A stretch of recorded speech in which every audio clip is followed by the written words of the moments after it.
Gravando! Como lidar com a coleira de ouro? Voltamos para o segundo bloco para falar sobre o lado financeiro, onde as mulheres costumam ficar ali amarradas, não sabem lidar direito, e isso acarreta elas ficarem presas à coleira de ouro. Se você não sabe o que é a coleira de ouro, daqui a pouco eu vou explicar melhor, mas ou então assiste o primeiro bloco, está lá no nosso canal com todas. Então, agora, a gente vai aprofundar o tema finanças e coleira de ouro. Qual é a ligação emocional? Qual é a ligação que as mulheres ficam tão presas a esses dois valores na nossa vida, né? Thaís, vou começar com você. Prisão emocional que sustenta o medo da escassez e o medo do fracasso, a voz das crenças enraizadas. Aonde que você vê que isso está ligado a essa coleira de ouro, né? A essa dominação do financeiro, que é uma coisa boa, mas a sociedade acabou incutindo na gente que não é, né? Tanto que as pessoas elas acham que o rico é rico porque rouba, ou ser rico não é bom. Né? Em vez de não, peraí, eu quero ter dinheiro, sim, é bom ter dinheiro, né? O dinheiro, como a Érica falou, traz liberdade de escolha, traz liberdade de decisão para as mulheres. Então, qual é essa prisão emocional que sustenta esse medo, né? Essa escassez, esse medo do fracasso? Me conta. Pensando no sentido de raiz, como você falou, em sentido de país, né? A pátria, a nação brasileira, ela é uma nação sem pai. Ela é uma nação que ela vem desse cuidado materno da mãe, mas ela não tem pai, né? Por conta da colonização. E como a colonização ela teve toda essa questão da mentalidade escravagista, a gente tem essa cisão, né, entre os que têm o dinheiro e a gente tem os que eram subjugados, escravizados, e por conta de o pai, né, a nação pai que veio para cá ter escravizado, a gente tem essa cisão com o pai. E sem pai não tem dinheiro. Sem pai não tem honra, sem pai não tem a raiz, né, de prosperidade. Porque o pai, ele é esse masculino, é isso que nos impulsiona, né? A mãe, ela vem para esse lugar da prosperidade da vida. Mas é o pai que nos lança para o mundo, né? E a nação brasileira, ela tem essa marca muito profunda e essa mentalidade escrava, né? A gente precisa se tornar filho, num sentido de ser humano. O ser humano precisa sair da escravidão, isso desde os tempos, né, milenares, e isso vem se repetindo, esse padrão, né? Pensando como povo, pensando como nação. Né? A gente precisa aprender a ser filho para ter herança, para ter acesso à riqueza, para ter direito a herdar coisas, né? Senão a gente fica no braço da conquista, né? Buscando essa liberdade, mas ao mesmo tempo honrando a família que já foi escrava, e aí toda aquela raiz. E num sentido mais próximo, assim, de geração, tem essa questão das lealdades, né, com os antepassados que passaram dificuldade, então a gente fica preso nisso também, tem toda a questão social. E hoje também tem uma questão que você estava falando, né, da questão do ego, a gente tem uma questão de postura também, porque a gente precisa ter humildade, o dinheiro é grande, a gente é pequeno. Né? Num sentido sistêmico, o dinheiro é maior que a gente, e a gente quer dominar o dinheiro, a gente quer possuir o dinheiro, a gente quer manipular o dinheiro, a gente quer usar o dinheiro, né, para conquistar coisas, e enquanto a gente não olha para o dinheiro com respeito, com honra, ele sai, ele vai embora, né, porque o dinheiro ele está a serviço de ser usado, e quanto mais ele é usado, mais ele gosta de ficar onde ele é colocado em movimento. Quando a gente retém o dinheiro por medo, né, e coloca ele nesse lugar aprisionado, ele também nos aprisiona. Então, são muitas e muitas camadas, né? Eu tentei resumir assim um pouco das camadas vindo, né, de toda essa origem, mas também tem uma questão de postura nossa, sabe? De ter humildade frente ao dinheiro e usá-lo, né, com consciência, com sabedoria, com respeito. A gente tem que aprender a honrar o dinheiro, né? Eu acho que, assim, vou voltar bastante nessa questão do autoconhecimento, né?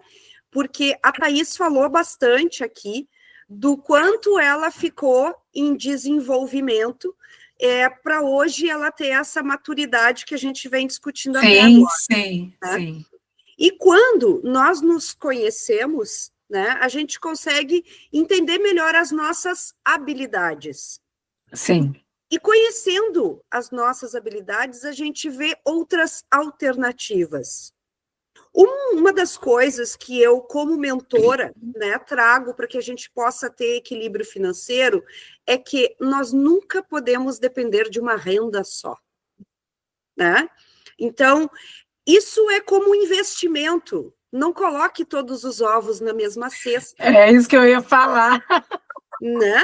Então a gente vê essa diversidade e aí às vezes as pessoas me perguntam assim, mas tu tá sempre preocupada, mas que tu não para, mas, né? A tua agenda é muito lotada. Mas por quê? Porque eu diversifico. Mas esse diversificar, todas as coisas que eu faço, eu amo, né? E amo porque eu conheci as minhas habilidades, porque eu associei aquilo que eu posso fazer de melhor. Então, acho que, e se muitas vezes a gente não sabe por onde começar, e até para a gente se conhecer é preciso fazer alguns investimentos, ao se doar, né?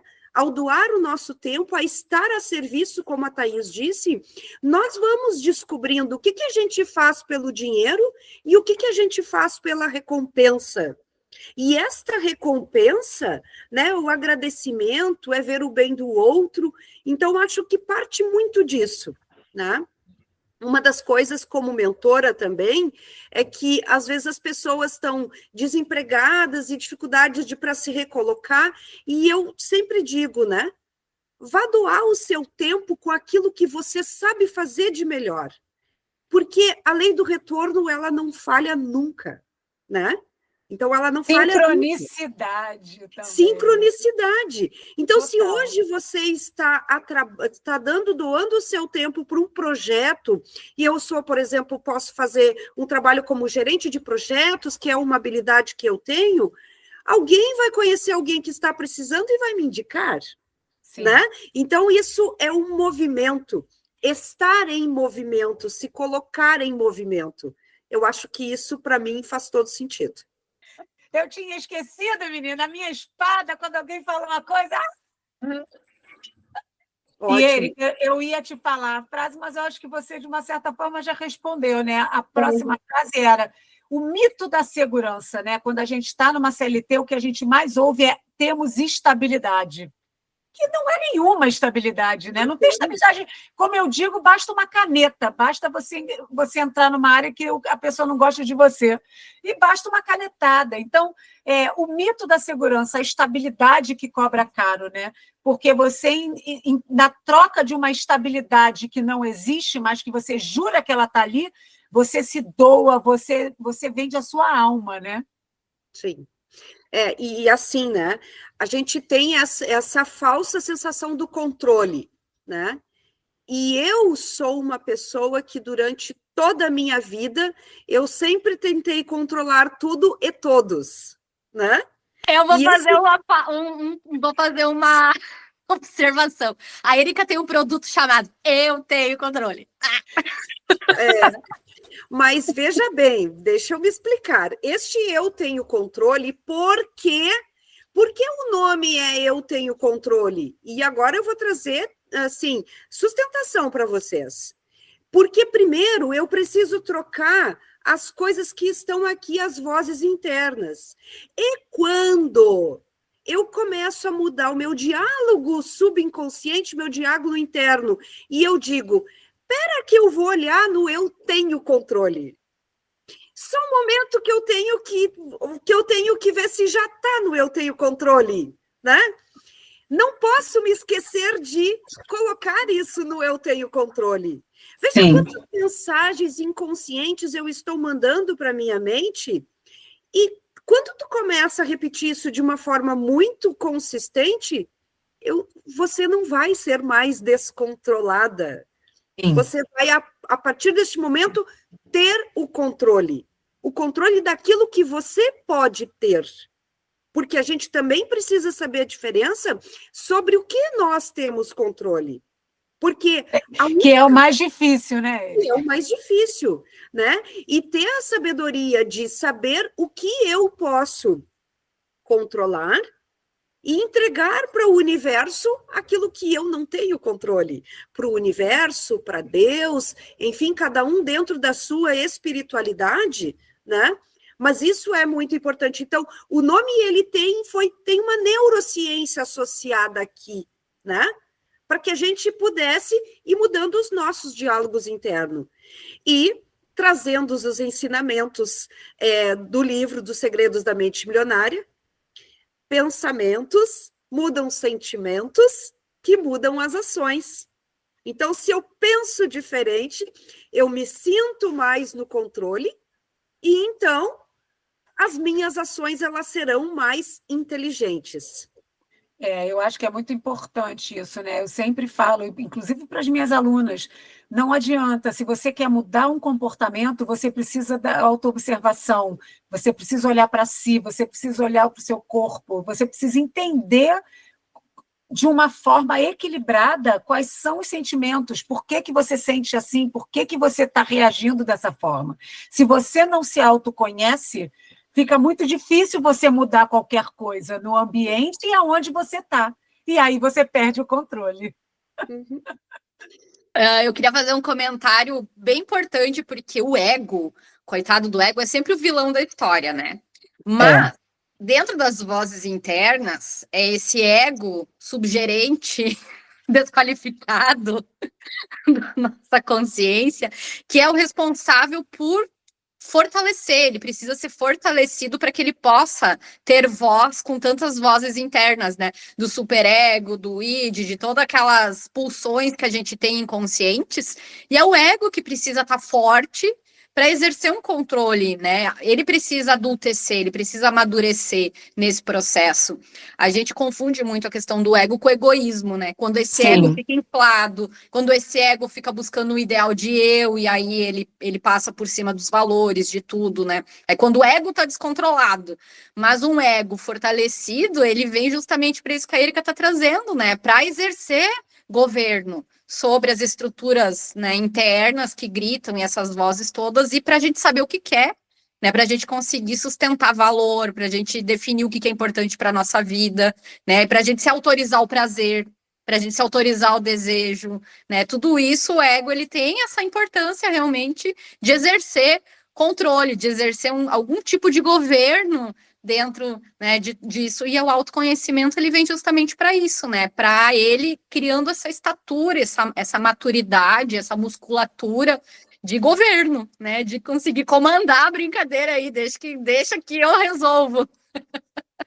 E, Thaís, como sempre, a gente já entrando uma na pergunta da outra, né? Olha a frase que eu botei, claro, para eu responder, mas olha a frase. A colheira de ouro pode ser bonita por fora, mas sufoca por dentro. E quando você reconhece que está presa, é porque já tem a chave da soltura. Se você consegue entender e identificar todas as suas reações que incomodam, que são tóxicas, que fazem mal para você, você já está se libertando, independente do que seja. Né? Eu, por muitos anos, eu passei dentro da colheira de ouro, não percebia. Eu, por 2 anos, estava burnoutada, não sabia. Sofria assédio, não percebia, normalizava. E quando eu tomei consciência, eu falei, nossa, como é que eu me deixei estar nesse lugar? E é aí que você começa a se libertar. E não é que você não seja mais assim, não vai passar mais por isso. É só porque você agora sabe o lugar ao qual você estava e não quer mais estar. O primeiro passo da mudança, né, Renata, é o reconhecimento, né? Tu poder observar, tu conseguir te observar. Porque a partir disso tu começa a entender aquilo que está fora dos padrões ou aquilo que te incomoda, porque se você não percebe, né, se você não tem esse olhar, se você não consegue olhar de fora e se observar, você não...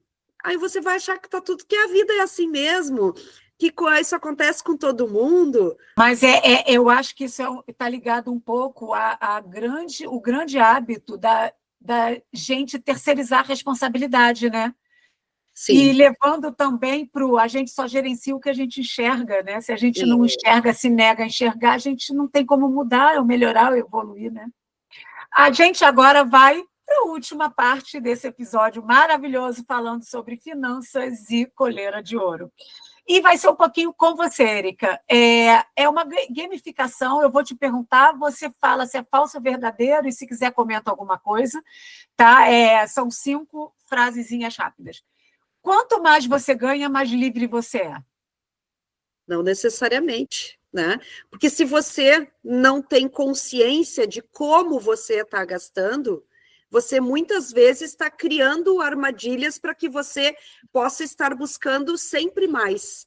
E este mais, muitas vezes, esse gasto desenfreado, ele está ali para suprir outras coisas que precisam de atenção. Outras carências, né? Outras carências, né? Então, nós precisamos entender qual é o propósito, o valor, porque daqui a pouco a gente olha para a nossa casa e a gente está cheio de entulho e a gente está perdendo o nosso tempo, a gente está perdendo a nossa saúde, que a gente poderia estar fazendo coisas muito mais prazerosas do que simplesmente correndo atrás do dinheiro para continuar pagando os boletos e os cartões de crédito e assim por diante. Não é nem mais coleira de ouro, vira jaula de ouro, né? Verdade. Segunda, estabilidade emocional vale mais que estabilidade financeira? Nossa, vale muito. Com certeza. Com certeza. A maioria das mulheres fica em relações por dependência financeira? E se ficam. E se ficam, né? Precisamos ter coragem, né, de fazer aquilo que nos dá prazer.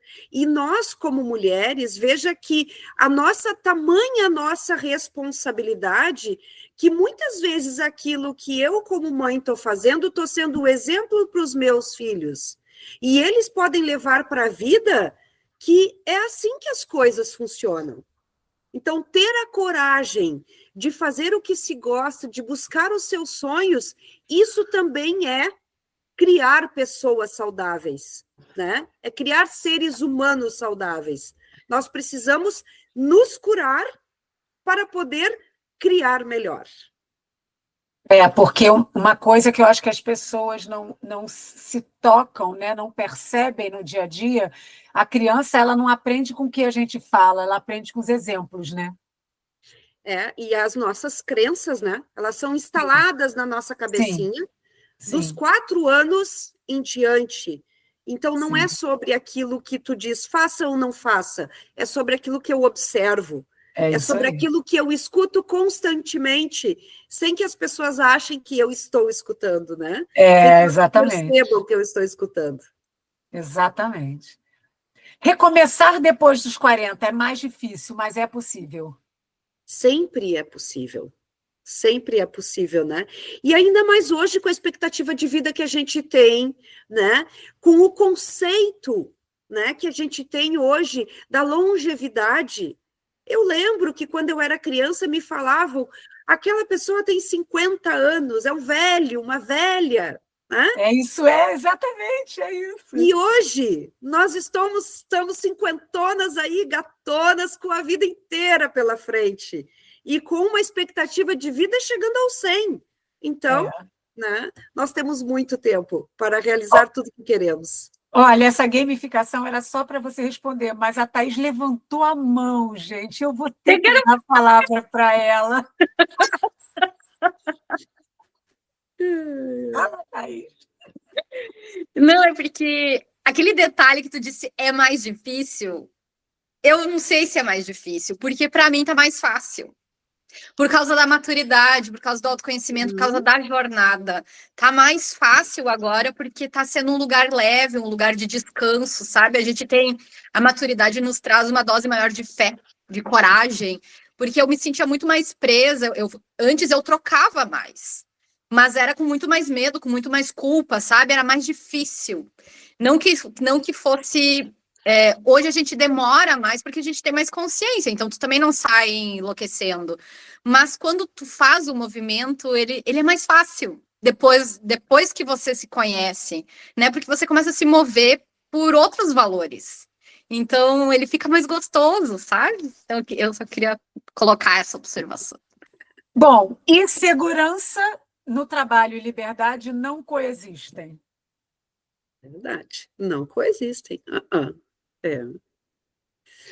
A nossa liberdade primeiro vem do nosso bem-estar. Não podemos estar presa a nada. Não uma condição financeira, não a uma relação que não faz mais sentido, né? Então hoje nós temos a maturidade e assim, e temos a necessidade não, eu digo que é a responsabilidade, né? De buscarmos fazer aquilo que nos faz bem. Porque assim, este é o exemplo que a gente vai estar dando para as nossas parceiras, para as pessoas, nossas parceiras de trabalho, essa inspiração que a gente precisa dar, né, para os nossos filhos, para a nossa família, e sim, sempre tem que ter alguém tem que ter a louca que começa a fazer as coisas certas, ou erradas, que muitas vezes dizem que são erradas, mas no fundo são as certas, né? Às vezes o caminho fica mais longo para chegar no mesmo ponto, né? No mesmo ponto de chegada. Exatamente. E dá para deixar uma pergunta. Vai com as suas perguntas de reflexão. Onde você tem depositado a tua segurança? Porque é possível ter segurança. Depende onde você está depositando a tua segurança. Se você está depositando fora, né, em situações, em outras pessoas, aí você não terceirizando a responsabilidade da segurança, né?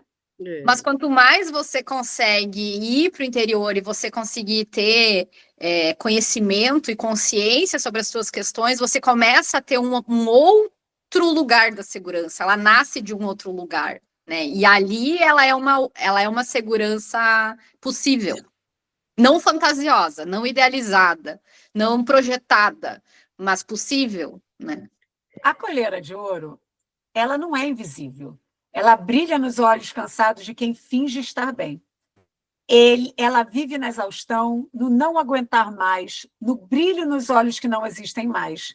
Mas ela está lá, firme, linda, brilhando, tilintando sob o medo do não conseguir algo melhor.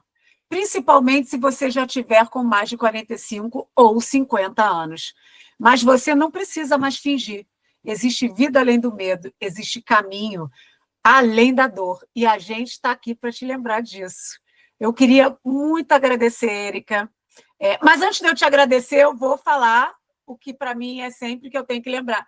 Curta, comente, compartilhe esse vídeo para as amigas que você conhece, que vivem a colheira de ouro hoje, mas não tem força de saírem dessa realidade. E ative o sininho para continuar recebendo encontros como esses. Então, eu queria muito agradecer de coração. Foi lindo.